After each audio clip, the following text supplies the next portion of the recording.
British Airways, Puma, Ticketmaster, these companies are among many around the country that have been recent targets of dangerous cyber attacks. It's a crime that allows criminals to steal your personal information as you type it into an online shopping website. Companies are on high alert. Rahel Solomon has our Hacking America story, high-tech skimming.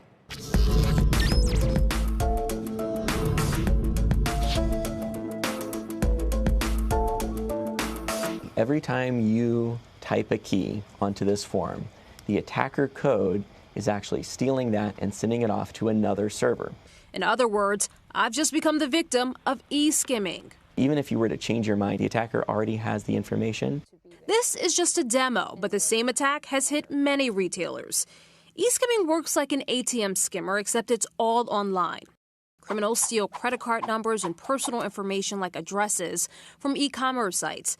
They do it by inserting malicious code onto a merchant's website, by breaking into the web server directly, or they can also break into a common server that supports thousands of different online shopping websites to steal from all of them.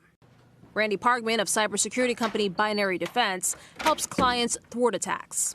If the attacker can break into that server, they can update the JavaScript and affect a lot of online shopping websites all at once.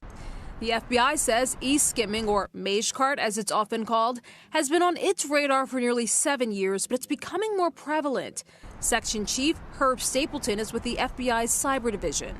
Millions of credit card numbers have been stolen, even over the course of the past 2 years. We can say that safely, and that's probably just the numbers that we see reported to the FBI are almost certainly an underestimate. The threat impacts companies large and small, including British Airways, Puma, Ticketmaster, and most recently, American Outdoor Brands Corporation, the company formerly known as Smith & Wesson, told CNBC they were the victims of e-skimming, saying in an email, "Our first action upon learning of the attack was to disable the checkout function on the site to reduce the amount of individuals impacted. We believe the attack impacted approximately 780 individuals on the site before it was disabled." British Airways, Puma, and Ticketmaster did not respond to our request for comment. If we put up a wall, they're building a ladder or a tunnel or a way to go around it. And convictions are difficult because the criminals are often outside of the U.S. Companies that fall victim to e-skimming can face stiff fines for not having the systems in place to protect their clients' private information. British Airways is facing a nearly $230 million fine by the UK government after it found poor security led to the data of 500,000 customers being compromised. Companies can protect themselves by staying on top of system updates. The most important thing is to monitor what's going on that web server itself.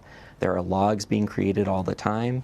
You need to monitor those to make sure that there's no signs of an attacker who's logging on and taking control of the web server.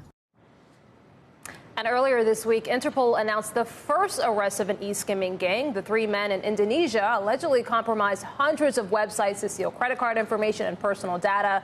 They reportedly used the stolen cards to buy electronics and luxury goods and then resold them for a profit, guys. Rahel, it's interesting that British Airways is being fined for this because I'm guessing that's because in the UK and the EU, the fines are much higher for situations like this, or the fines exist at all. We hear about things happening all the time here from every retailer. And I don't think I've ever heard about a fine getting handed out. Right. So the UK, this would be a record fine if this actually is in place. This would be a record fine for British Airways. I think perhaps a message that they take these privacy issues very seriously. But American corporations can also be fined if they found EU citizens where their data was compromised. So, you know, it can affect a lot of retailers. And Randy Parkman told us that they're hearing increasingly from retailers who are concerned about this, because who wants to send that email that you shopped on our website, your data was compromised? Am I right as a consumer to think the bigger the company, the more tech savvy the company, like an Amazon, I'm probably not going to have to deal with something like that? So we haven't heard about it with Amazon. So you're right to think that, and yet it really impacts both large companies because they're seeing more sales. And so, right, they're seeing more sales, and so they're a bigger target perhaps, but then they also do usually have better security systems in place. And then with the smaller and more medium-sized retailers, a lot of them share some of the coding for their payment portals, and so they're also vulnerable. So it really just depends.